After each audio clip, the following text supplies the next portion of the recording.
Hey guys, so this is my version of late night notes with Mrs. McCready. As promised, I'm going to walk you through the entire PowerPoint's worth of notes and start from looking in all these different directions because I got a bunch of monitors up. So I just have the normal period 3 PowerPoint. I'm just going to walk through it. I might speed through a couple of spots here and there because there's slides that reference other activities. Um, but for the gist of it, I'm just going to walk through all the main notes and vocab terms for the entire unit. So present this.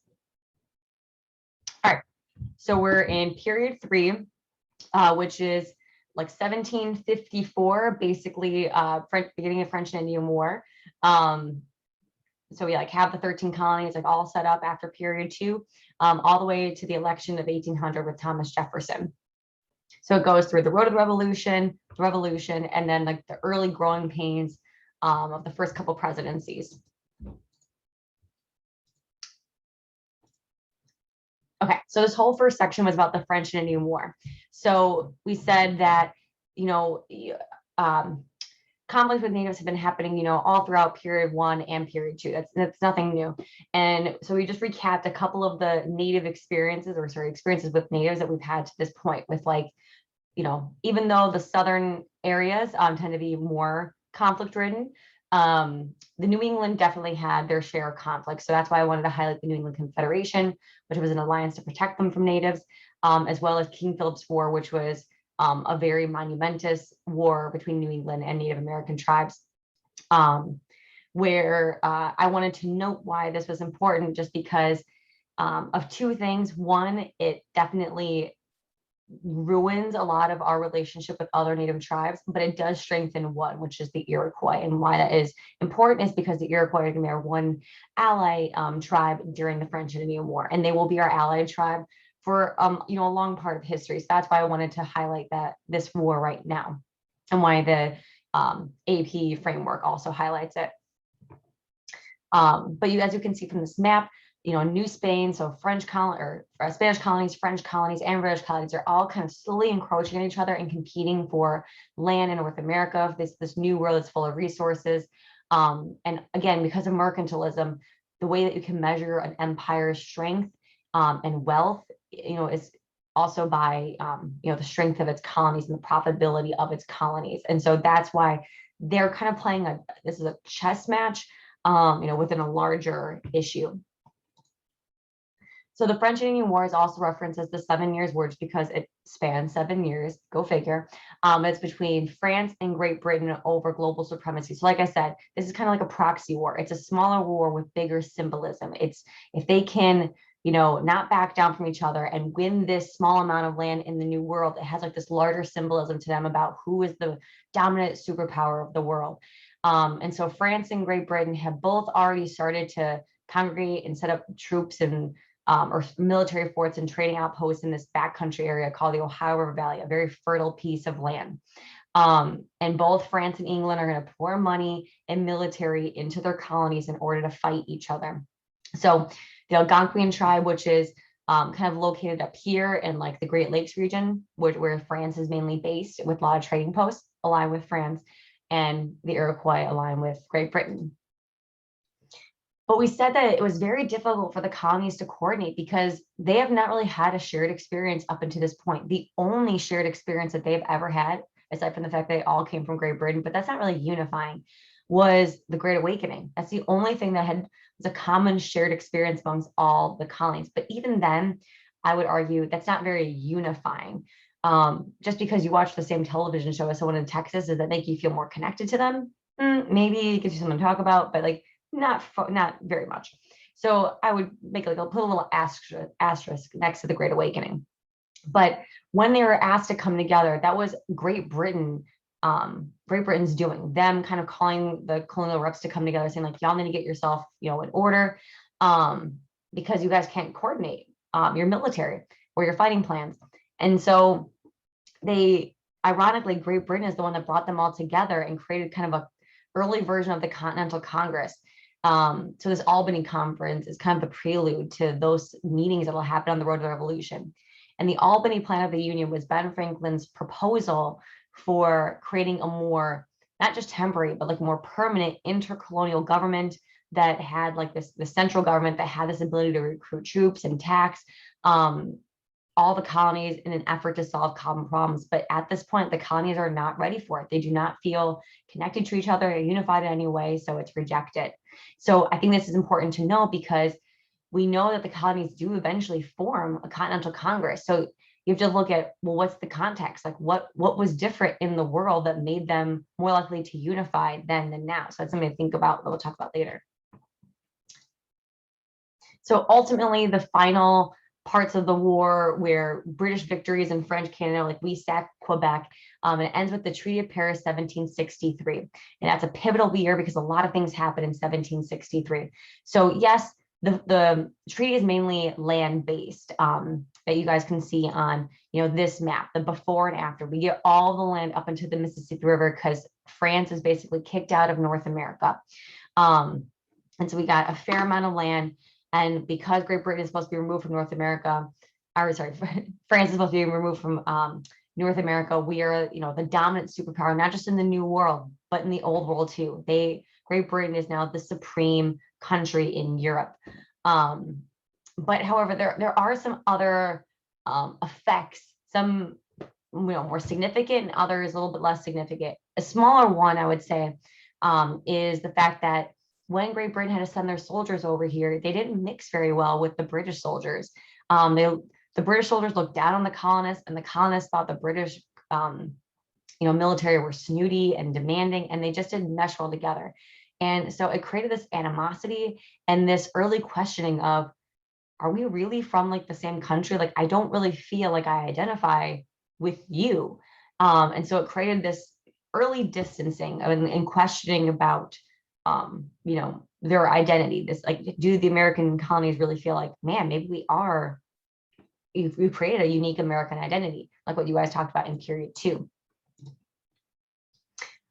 But the largest effect of the French Indian War is certainly the war debt that is placed upon Great Britain. And the problem is again, with mercantilism, the colonies are supposed to be profitable for the mother country. And so it's only natural that King George and his Whigs, which is his political party in Congress, that are again kind of like a similar version to the Federalist Party later on. Again, they're pro centralized power, pro big government. So they're kind of like that similar mindset.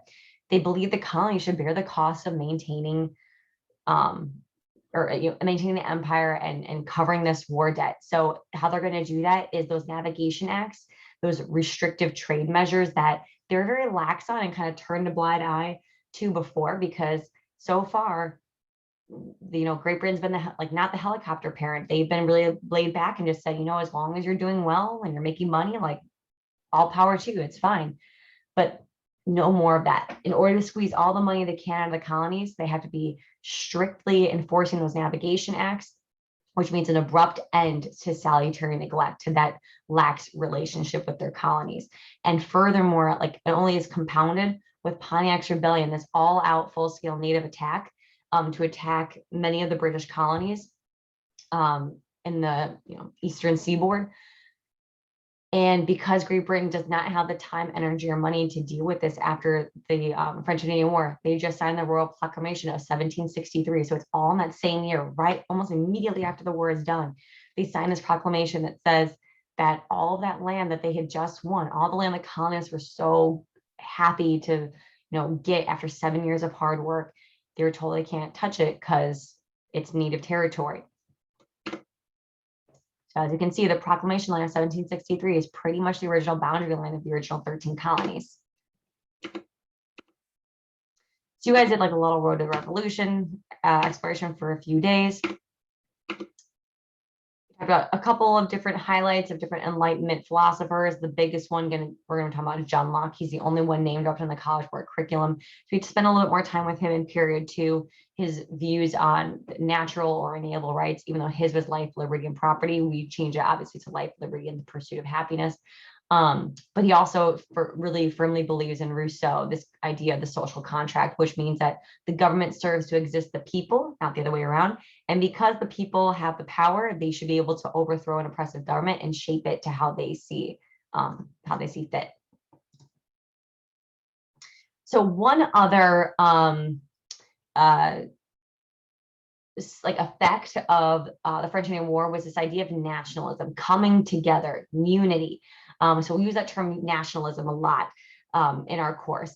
And so the wartime success created a lot of unity, nationalism, patriotism, like American pride.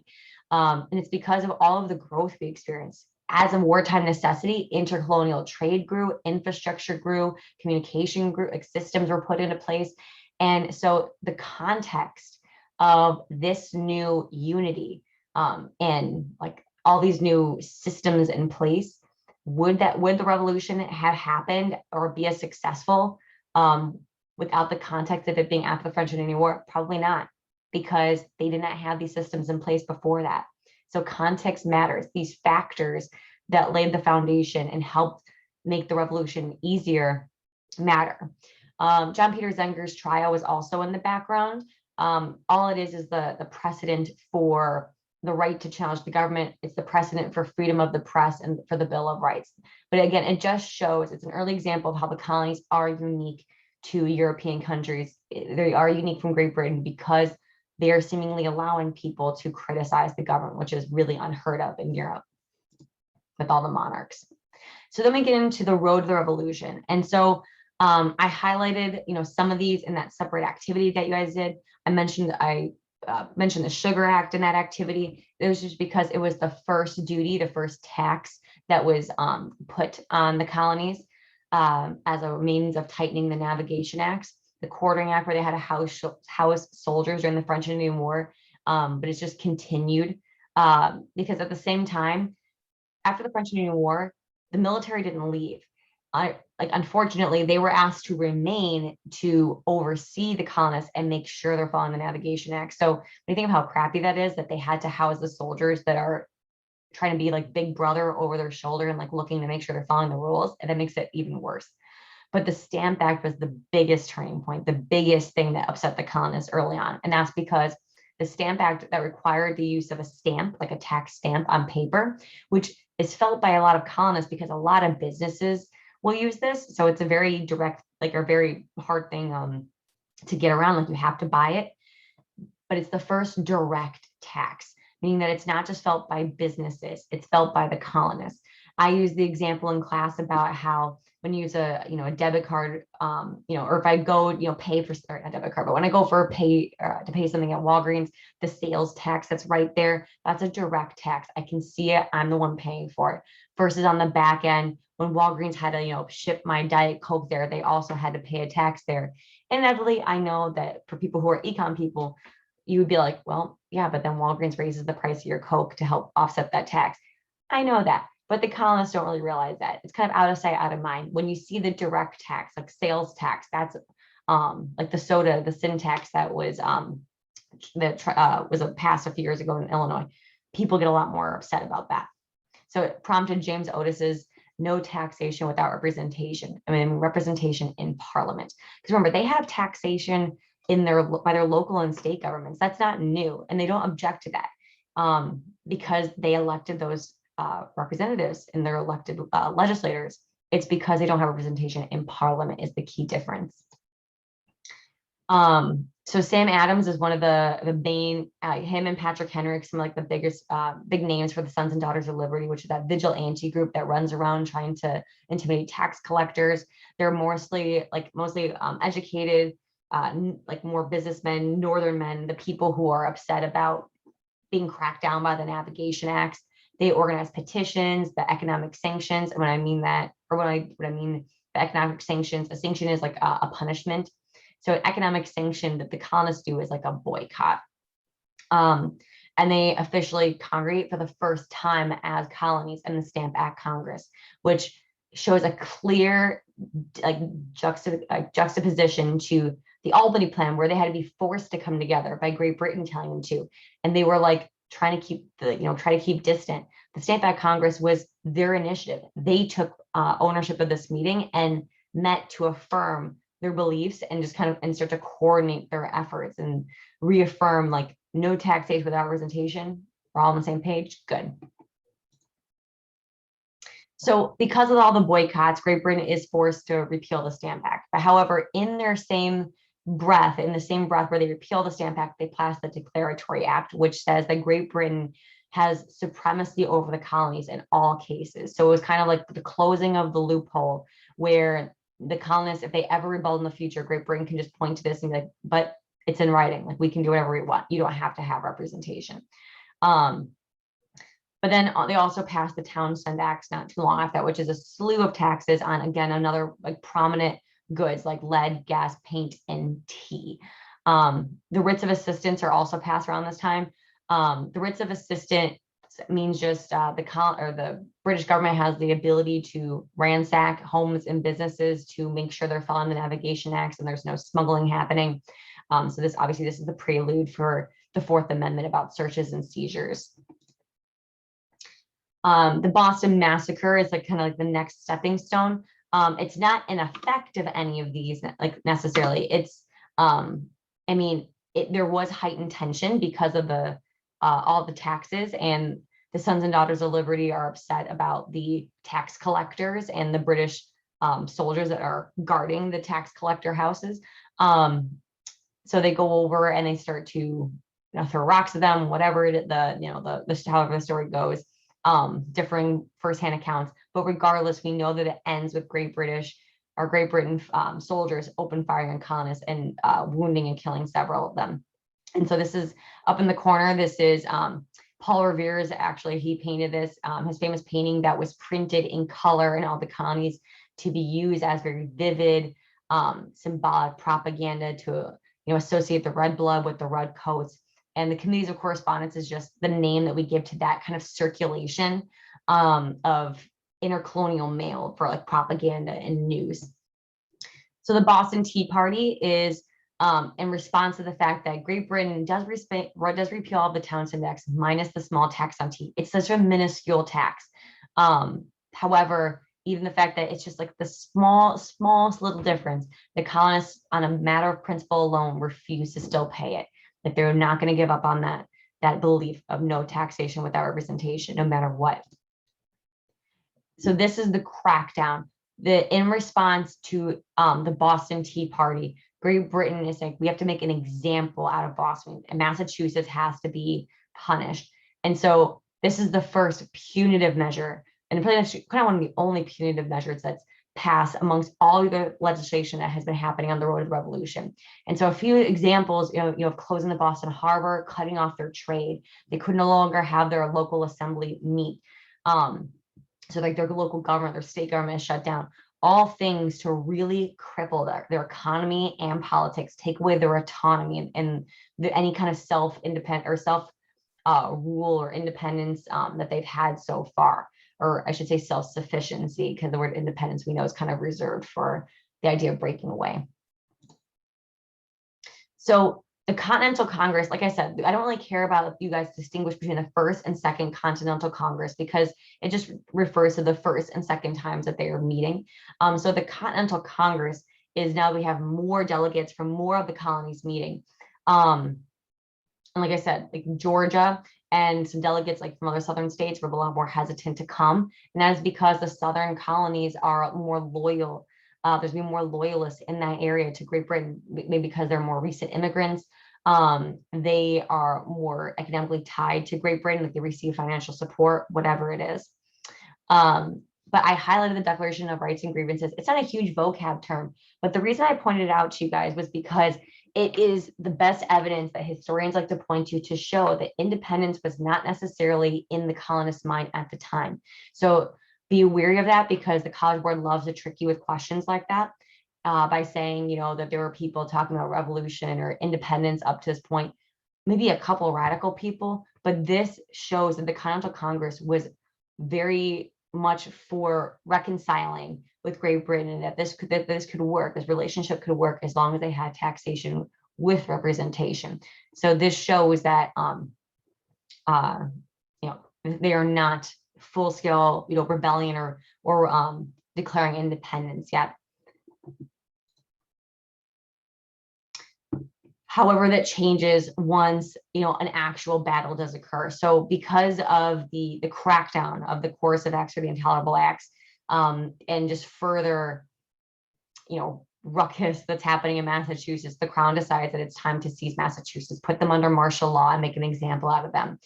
And so the Continental Congress, has this organized military already from people from throughout the colonies, and they hear, from Paul Revere that the British are coming, and the Minutemen, which is like the nickname for the Continental soldiers that are supposed to be ready like at the minute to go, assemble in Lexington, which is right here. So the British forces, roll up on the harbor, meet all the way in Lexington. Not enough soldiers, colonial military soldiers are there, and the British are able to kind of blow through them. But once they reach Concord, that's when reinforcements arrive, and they drastically underestimated the amount of people that would be there. They thought this was going to be like some small rebellion. They didn't fully comprehend the level of revolutionary ideas that were happening in the colonists or in the colonies, and so they were forced to retreat.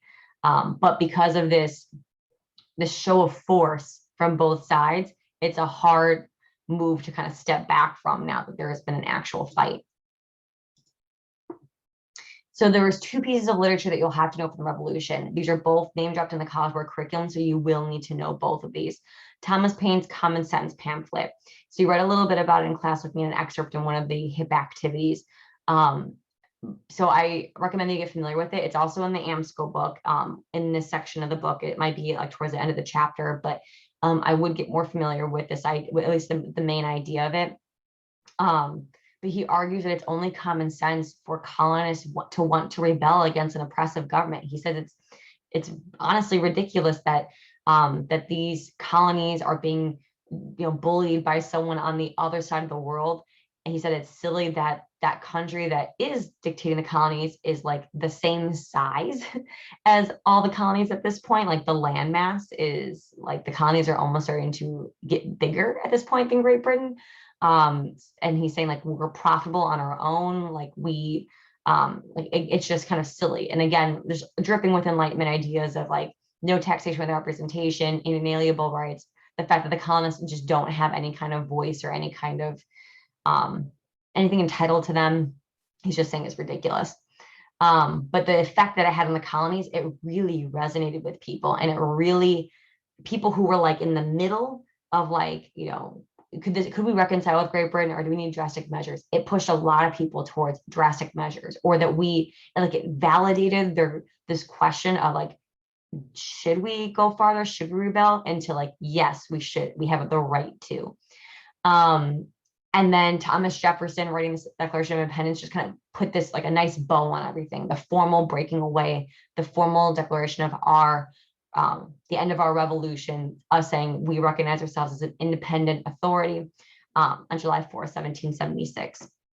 Again, just full of citing of Enlightenment philosophers as justification for this rebellion.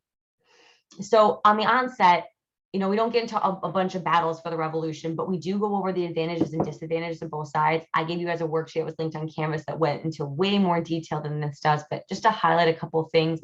And I know you guys are probably really aware of this kind of stuff, but just knowing that Great Britain has the most highly trained, well-organized military in the world with a lot of fighting experience. They have this amazing industry that can crank out wartime materials. They have an established government with an established bank. Basically, the only downside they had at this moment was they're fighting on foreign land, so it's hard to play offense when you don't know the lay of the land. And the public morale and public support for the war will decline really fast. And so the crown over there is kind of having to deal with their own people saying like, just let them go. Like, this is getting silly. Like, this is taking forever, and it's detracting a lot of money and energy away from us. Whereas the colonists, have something to fight for. They got creative leadership, with Washington and other generals. They're very resilient because they have something to fight for, but they do not have, and they're fighting on like home turf, so they know the land, but they just don't have as much training. Like, they have some experience with the French and Indian War, but that's not nearly enough. This is not a highly trained, organized military. We have a fragile new government. The Articles of Confederation are being created during this time. And like, Sure, it's something, but it's not as streamlined and efficient as the British Parliament. So the patriots are the people fighting the revolution. The colonists that are remaining loyal to Great Britain are the loyalists, or Tories, as the British would refer to them as. But the only two battles that you guys need to know are the Battle of Saratoga and the Battle of Yorktown. The Battle of Saratoga, I would actually say, argue, is the biggest one. It's just because it's the turning point. It is the thing that basically allows us to win the war. The Battle of Saratoga, we haven't won very many battles so far. We've shown that we're resilient, that we're creative, with Valley Forge and such, but we're not winning a whole lot. We're making use of what we have, and we're trying to convince France. Like, we have Thomas Jefferson as the ambassador to France trying to argue to help us, but without a good win, it's hard for them to throw their support behind us. Yes, they would love the opportunity to give a middle finger to their longstanding enemy, Great Britain, especially, as a big middle finger for them winning the French Indian War. What better revenge than to help their colonies become independent? But they're not going to spend all that money and time and energy into a losing battle. But the Battle of Saratoga convinces them otherwise, because we can secure a win. And because of that, France decides to formally throw their support behind the colonies. And that totally changes the tide of the war, especially because they're coming in towards the end, once Great Britain has already depleted so much of its resources and their public morale is so low. And then you got these fresh legs from the French military and all this more like money and resources coming in. The timing makes a big difference as well. And the Battle of Yorktown is just the final battle where we secure the surrender. So it signifies the end of the revolution. So the Treaty of Paris 1783 is the bookend. So this is what historians say are the bookends for the revolution. The Treaty of Paris 1763 is where it began, which it ended the French and Indian War, but with that, it began so many problems like the debt and the proclamation of 1763, all that kind of around the same time. And it unified the colonies, all these things. The back bookend is the Treaty of Paris 1783 that ended the revolution, where we're going to go into this treaty more in period 4 when we're trying to assess are both ends holding up their part of the bargain. But it basically says, yep, the colonies are free. You get all that land up into the Mississippi River. Great Britain has to abandon their military forts and leave North America.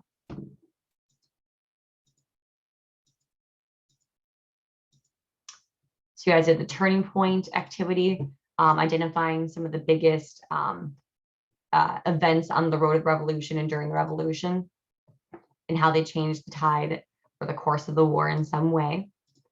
So basically now we're going into the third section of this. So the road to the revolution, actual revolution, now how is the nation going to govern itself? So these early growing pains, these early years, early administrations. So we talked about how the Articles of Confederation was our first attempt at a federal government. And I said that even the name is indicative of its setup, kind of like the United States. We are a united association of different bodies of states. And the Articles of Confederation is the same idea. We're a confederation, a group of separate states. So even the nomenclature, our naming system for our country indicates how we viewed the state of our nation.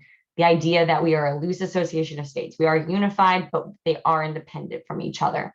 And so the Articles of Confederation were purposely drawn to emulate that. The states have the more of the power. This overarching government is meant to be weak and subservient to states. And because they just didn't want, another Great Britain. They didn't want another government to get too powerful. So it only had one branch, and that one branch was the legislative branch to write laws. And in that branch was just one body. So just like in the simulation, when you guys all met to great problems, you were basically the entire federal government in that room trying to come up with solutions to problems. And as you guys saw in the simulation, it was difficult to do that just because each state only had one vote.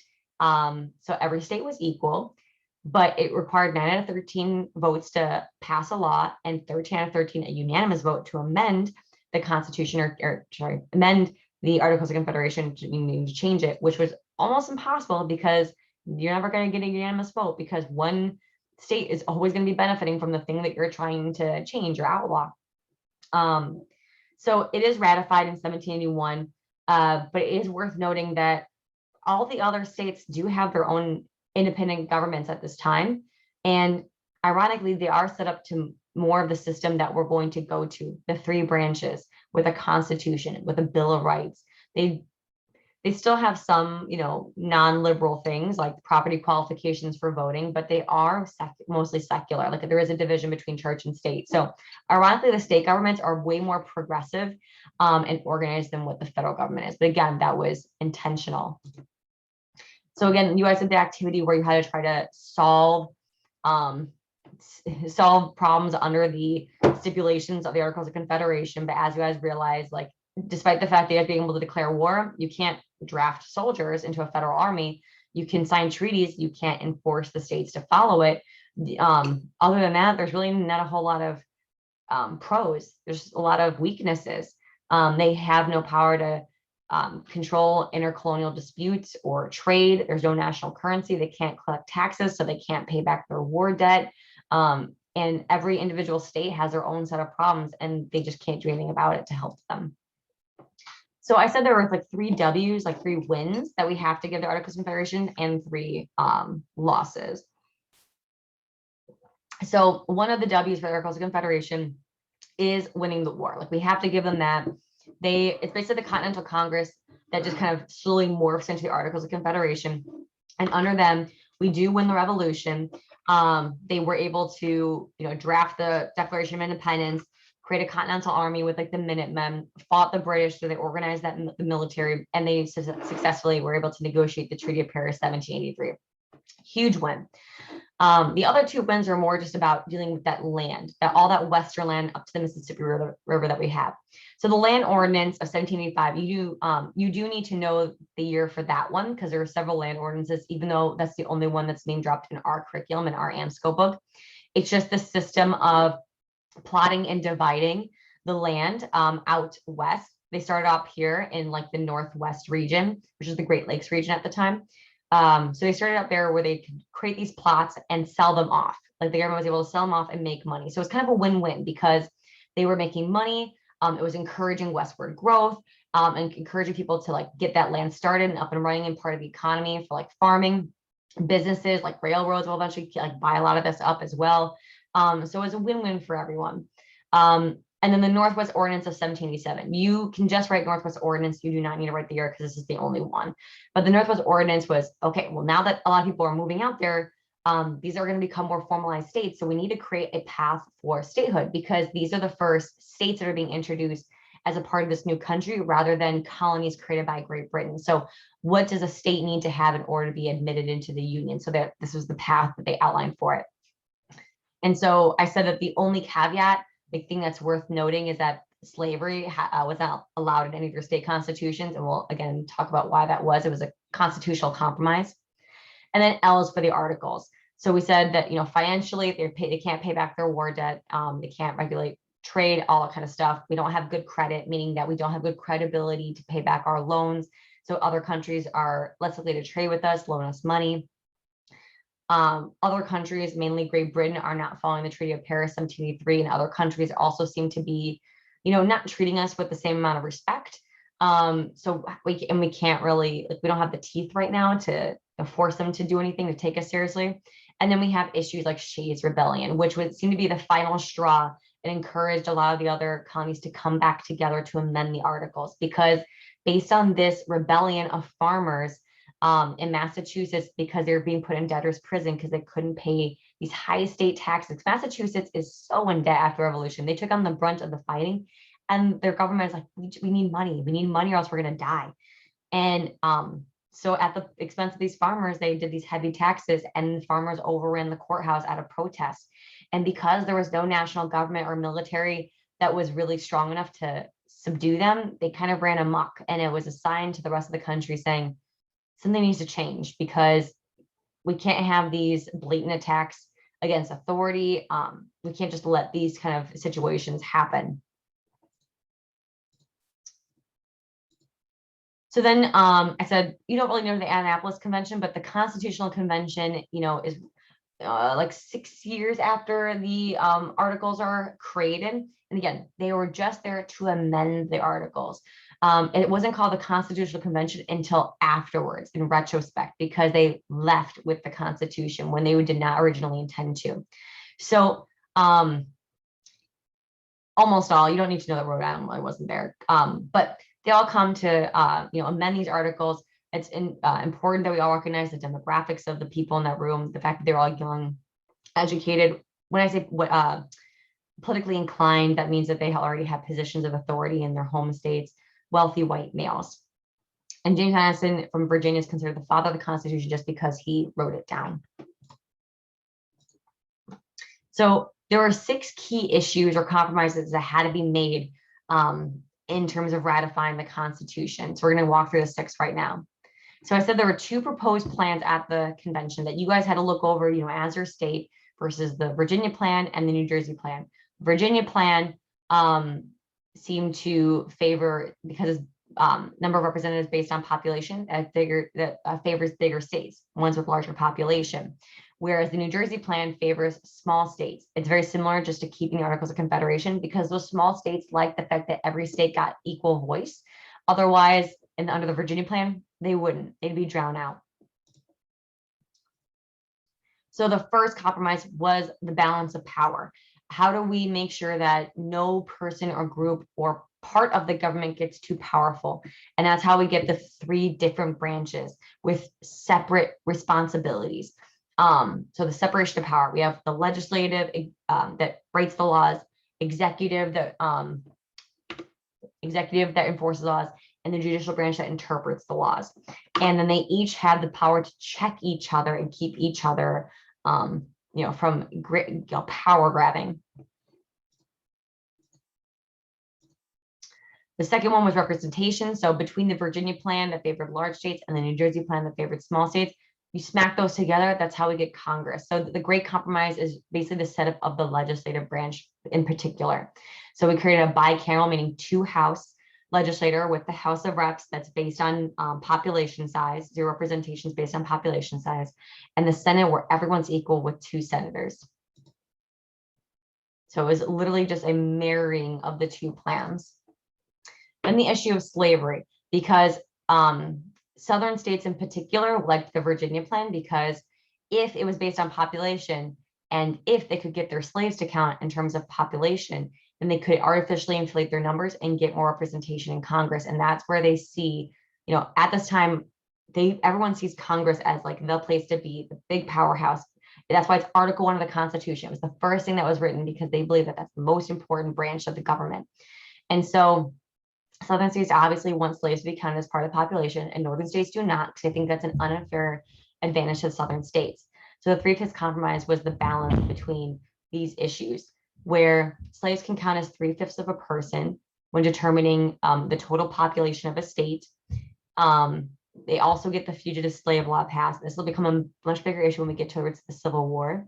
But the fugitive slave law is this law that brings the North into the process of slavery by requiring them to return runaway or fugitive slaves to their owners. This will become a much bigger issue later on. It's not highly enforced right now.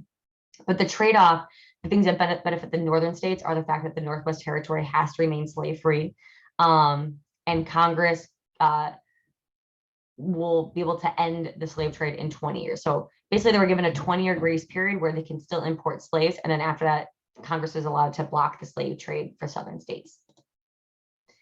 The commercial compromise is kind of like a lesser known vocab term. I don't think it's best to reference that as that in your book in AMSCO, but the commercial compromise is just this not super big compromise. It really does just kind of favor the Northern industrial states, but basically the federal government can regulate trade. Remember, the reason why they believe this is because at this time, in this time period, businesses believe the government can be an ally. The government intervention could be a positive thing because they can pass legislation that promotes business, and tariffs, are the big way to do that. So Northern states want Congress regulate trade to promote American industry, whereas Southern states are afraid that that would unfairly target them. And this is kind of an early indicator of what's going to happen with Hamilton's financial plan. Who's going to be able to elect the president? So you have anti-federalists, again, we'll talk about them a little bit more in a minute, but the people who believe that more power should reside with the people and the states think that we should just have a popular vote, direct election. Where federalists, these elite, more wealthy people in the North, believe that the rule of the mob should be a concern. The fear of the uneducated mass public having this final say in who should become president. Yeah, it's like my pug mug. Another one from a student. So the Electoral College was the ultimate compromise here, where every state is provided a certain number of electors, and the electors are who decides who's going to be president. Okay. So this is where we did a little bit of political spectrum review. And so again, as a shorthand, you can go and look at that PowerPoint. But as a shorthand, we said that the left side of the political spectrum, well, even before that, I said the political spectrum measures two things: how much change you're willing to allow, and how much government you feel should be like involved in things like the economy and social life and stuff like that. And then I said that based on your placement of the spectrum, I should be able to answer those two questions about you, about that person, that group, that ideology, the party, whatever it is. And I said that the left, the liberal side, so LL, left liberal, would say yes or pro both those things. Yes to change, yes to government involvement. And it makes sense that those two things go together, because what better way to get far, wide sweeping, fast change than going straight to the source, the federal government. Like if you want something done in your household, you go to your parents. It's the fastest way to get it done.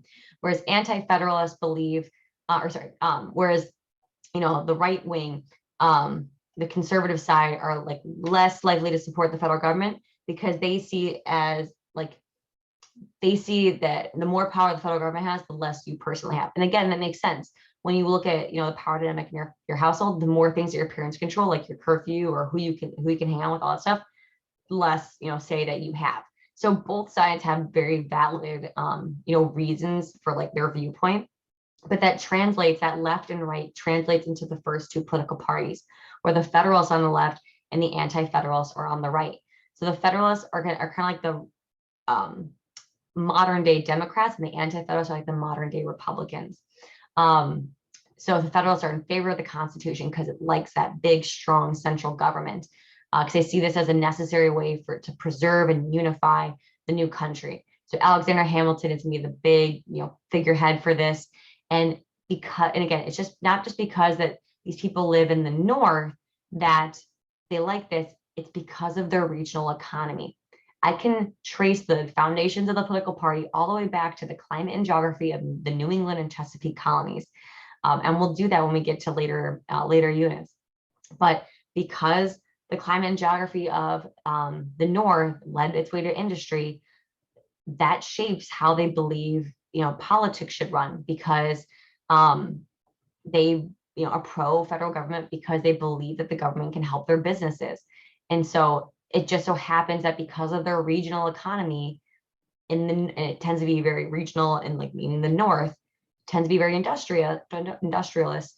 That's why more Federalists are located up there versus Anti-Federalists who, you know, the small town farmers and like day laborers and stuff like that, believe that there should be more power to the people. They see the people on the Federalist side as in the North as elitist, and believe that there should be more power in the hands of the people. And again, because of their agrarian background, they don't see the federal government being able to do anything to necessarily help them at the moment, because so far it really hasn't favored them. So the Federalist Papers are a series of essays written by mainly Hamilton and then James Madison and John Jay to convince the public that the federal government, this Constitution, is a good thing. It can work in the U.S. despite, you know, our size, that there's no reason, especially Federalist Paper number 10 is the famous one. He argues that a Republican government is not something to fear. Like the fact that, you know, Republican meaning that you elect representatives, you elect reps. Republican means representatives. That you should not fear this federal government, because you have elected representatives. Your voice is heard. So there's no way that you should be no reason to be uncertain or scared about this federal government. which led to the final compromise. So like basically the whole thing's ready to go, about to be ratified, and there's anti-federalists still putting the brakes on and saying like, no, there's nothing in the Constitution that prevents tyranny. Like there's no safeguard against what happened with Great Britain. So to appease the anti-federalists and ease their anxiety, that's why we have the Bill of Rights. The first 10 amendments were changes to the Constitution that were tacked on literally at its ratification. And they're all aimed at protecting your individual rights. And, as you look over them, they're all things that were like prevent or were like gave them PTSD from the road to the revolution. You can see how things like the Quartering Act and the ability to talk about badly about your government, criticize the government, courting of soldiers, the writs of assistance turns into arrests and searches and seizures, all the kind of stuff. Like it's just all reminiscent for things they experienced with Great Britain.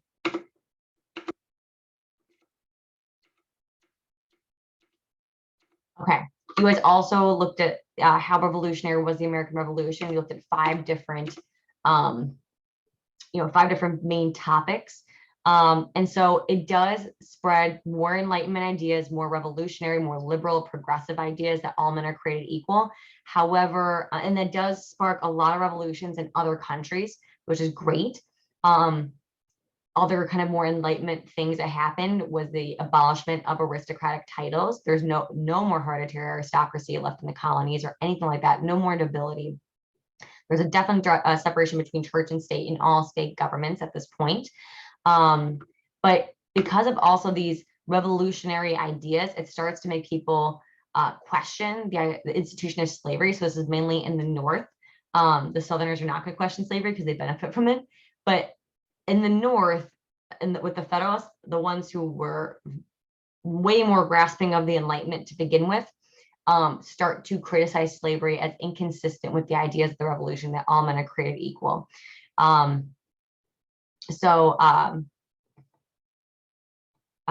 Even Great Britain and the Loyalists are going to mock patriots around the country. So anyone who fought in the Revolution that has slaves are going to be, deemed as hypocrites. It will inspire early abolitionist movements. Even some slaves are going to start some abolition movements. But again, while there's emancipation, gradually happening in the North, where maybe some domestic slaves remained, the South will still hold on to all their slaves because their whole economy is based on it. The other thing that is worth mentioning is this term Republican motherhood that is name dropped in the College Board curriculum. So I want you guys to be familiar with this term. It's one of those big changes that happened in regards to the role of women. They believe that women got this new set of respect in the colonies because since they were essentially the ruler of a household, and the leader for childbearing and child rearing, meaning like educating their kids. They saw women as instrumental in passing on these Enlightenment, these Republican ideas to the next generation.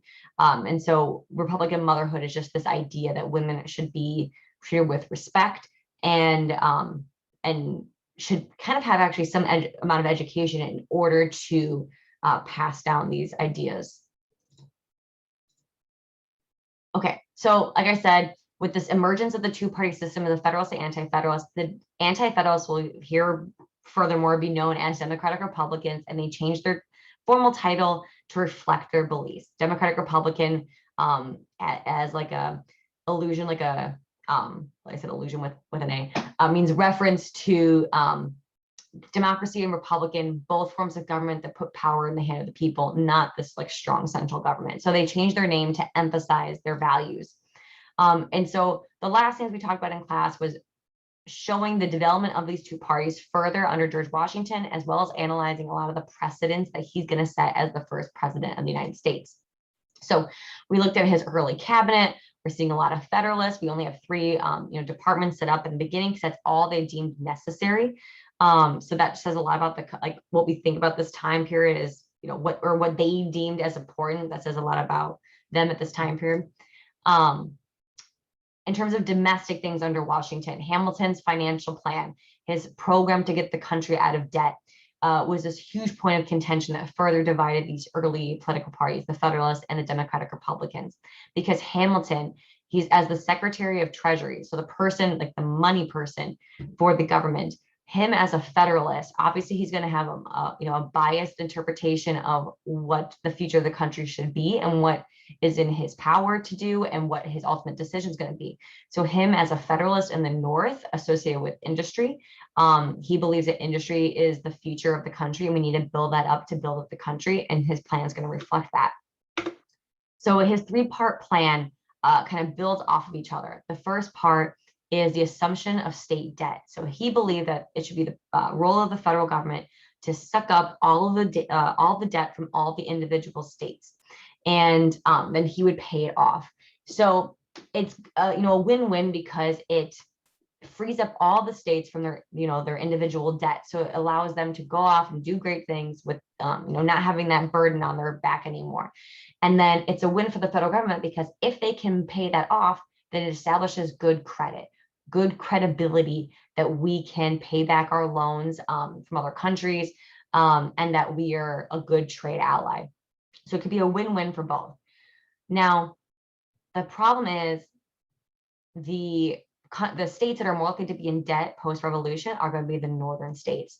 And so when you think about it, it's mostly us taking the debt, sucking up the debt from the northern states, whereas the South didn't have a whole lot of debt that needed to be addressed. But how is he going to pay off this debt that he's sucking up to the federal government? He's going to build up industry and make money by posing tariffs, taxes on imported goods. The example I gave in class was that we use today a lot of times is foreign cars. Our government loves to pass tariffs when it talks about when it deals with foreign automobile manufacturing. So for instance, Volkswagen that's made in Germany, if I want to buy a Volkswagen car, I have to pay an extra tax once it docks here. And that's supposed to make, because they're trying to make foreign things more expensive, the federal government is basically hoping that I go, oh, do I really want to pay another tax to the federal government just so I can have the Volkswagen? Maybe I'll just buy an American car because it'll be cheaper then. So that is the whole point of a tariff, is to make foreign goods more expensive. So you just buy American, and then that helps American businesses also. So they start to impose, the whole point about imposing tariffs is the government can make money off of those. The problem is if you can't, you have to import, you don't have that choice like the South, because they don't have any industry and they have to import a lot of stuff. That's unfairly going to just tax them and tax them and tax them. Whereas northern businesses are the ones that don't really have to pay those tariffs. And then it helps their businesses, because if you have the opportunity then to buy American, you're going to buy from them. So when you think of who is being helped by this financial plan, the North is making out pretty. They just, their debt just got taken away, and their businesses are being promoted. Whereas if you're a Southern at this time, you feel like the North just got unfairly helped by their debt being taken away, and then you're being taxed to pay off their debt.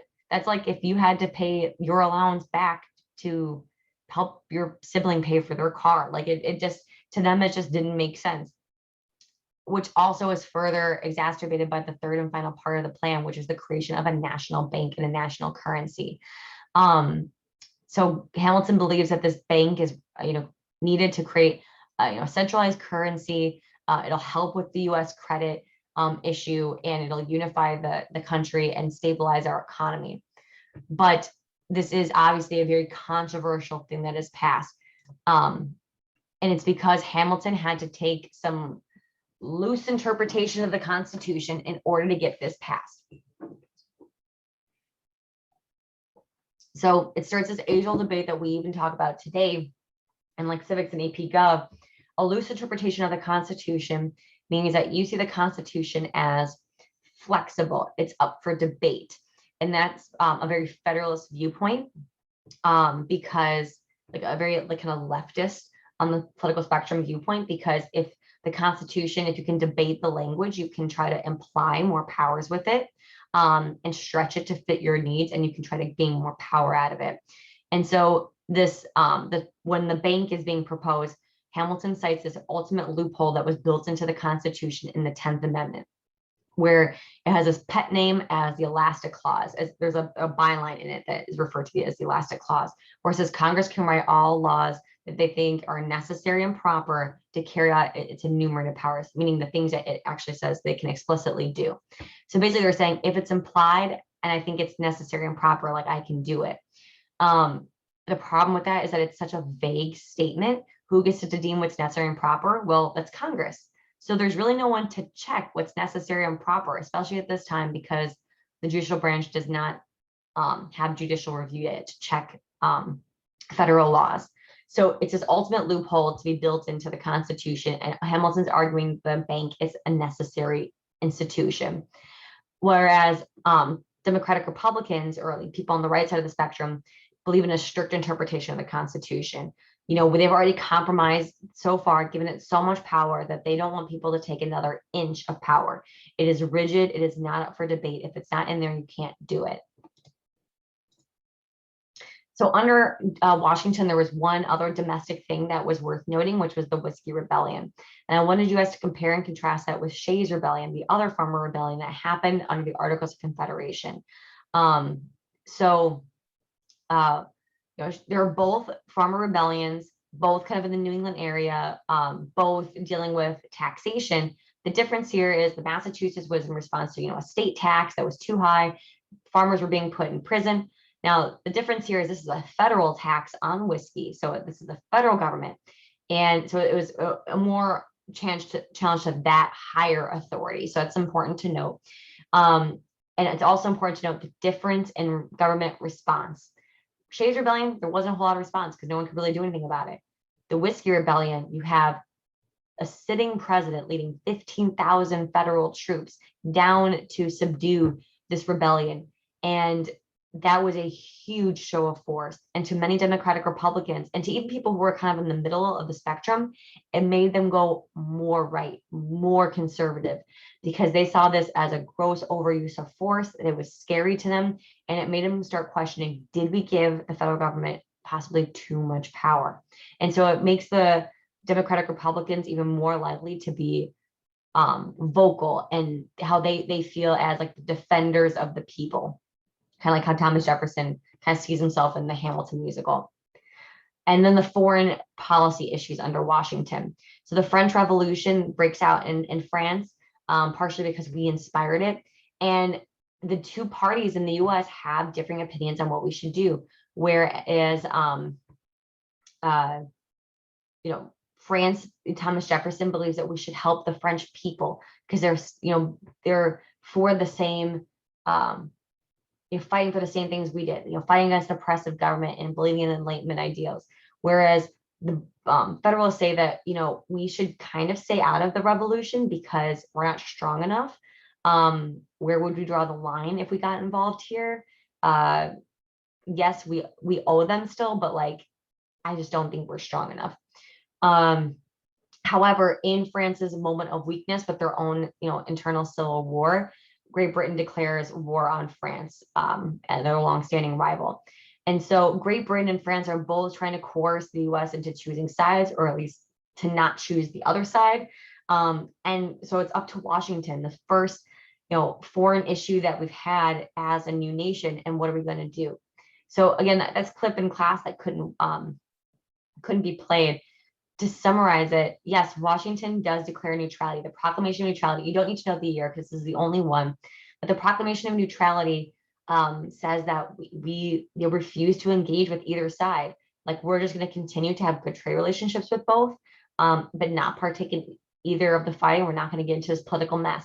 And so it sets that precedent for neutrality that will be followed for over the next 100 years by every president as best as they can, because he just believes that we're not strong enough to get involved.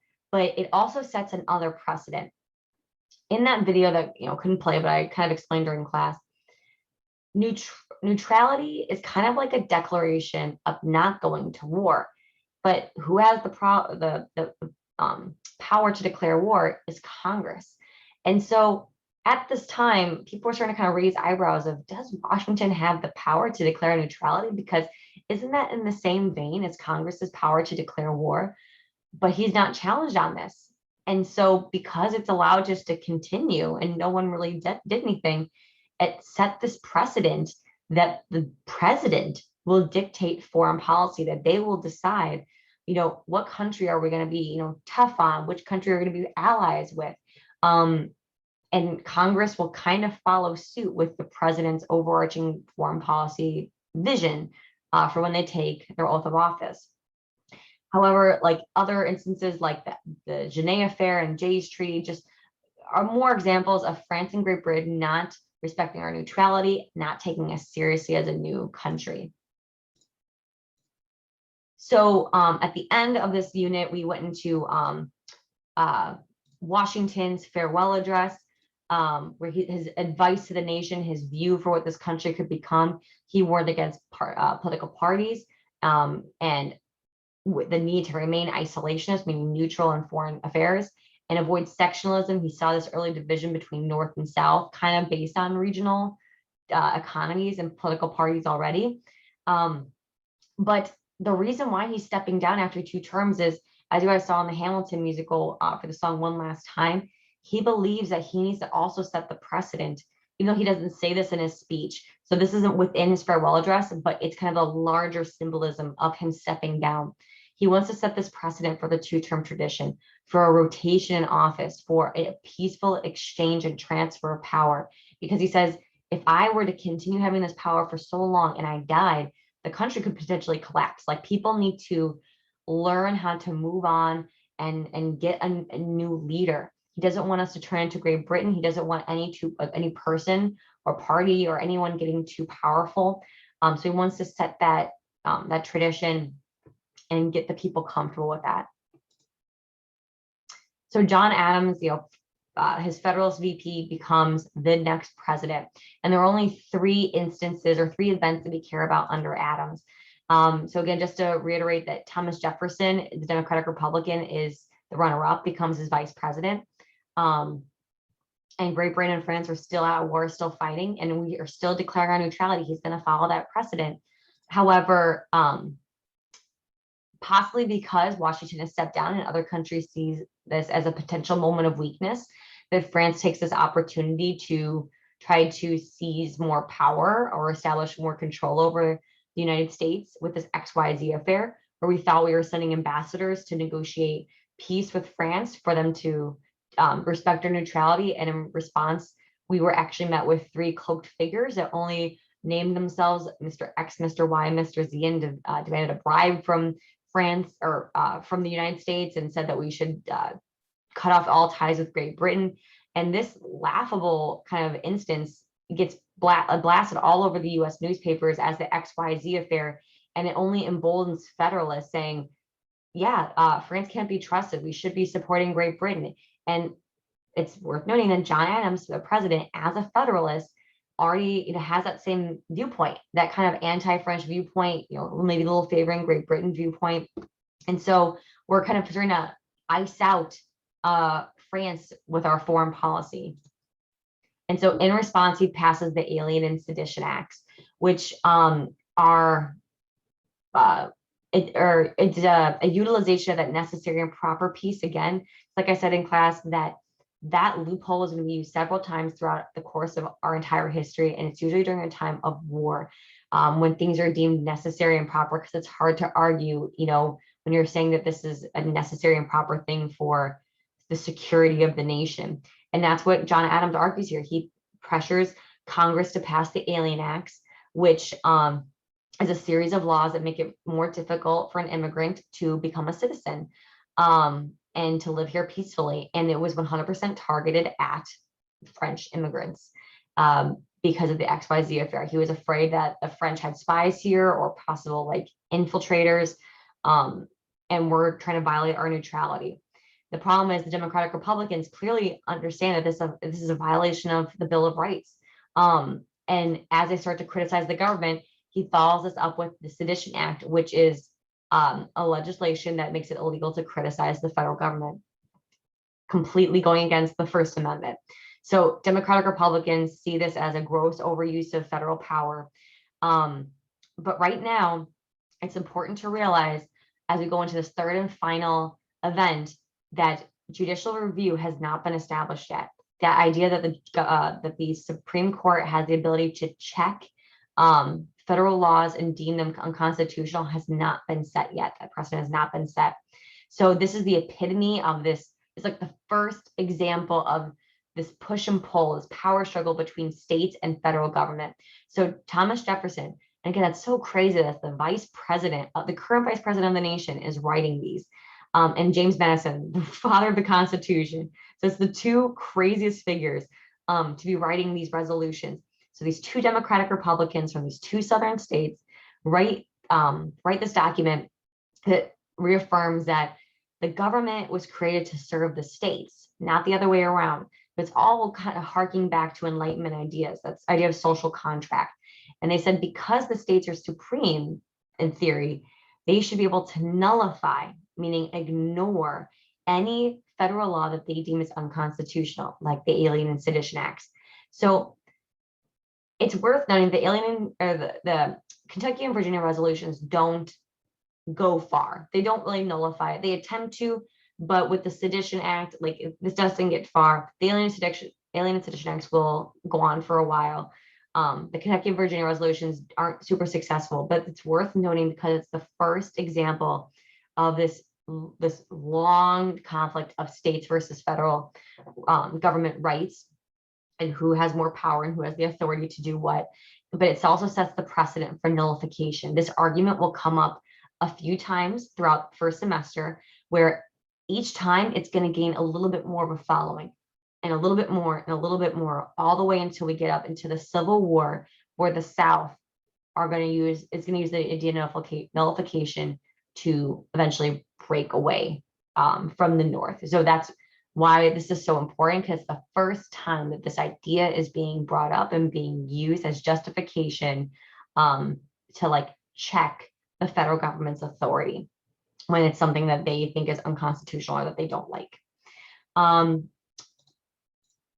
I don't believe, there is no other notes. I think your book may briefly mention the Revolution of 1800, which is just when Thomas Jefferson is elected president as a Democratic Republican.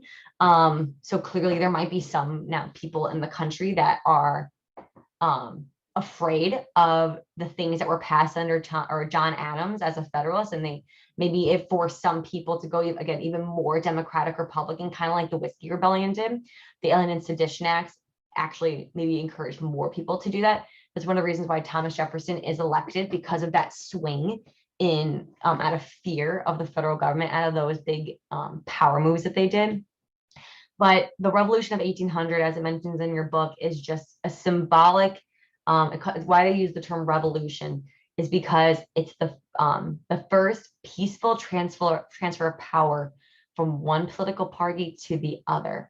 Because Washington didn't identify as a political party, and you have John Adams as a outright Federalist, and you have Thomas Jefferson as a very staunchly advocate for Democratic Republican ideals.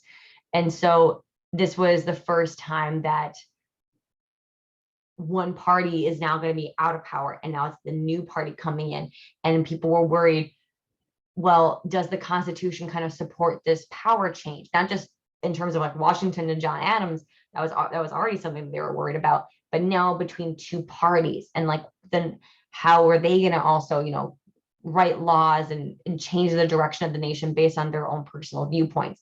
So that's what the Revolution of 1800 is that it was a successful, peaceful transfer of power between one party to the other. And the government survived. Like, it wasn't a crazy idea. And that it kind of validated that political parties could potentially work, even though we know that they're not the best thing in the entire world. But that's all the Revolution of 1800 means, that peaceful transfer of power between political parties for the first time in a presidential election. So yeah, that is all of period 3. Make sure that you're doing the period 3 topic guides and the contextualization questions at the top, which kind of summarize the entire period.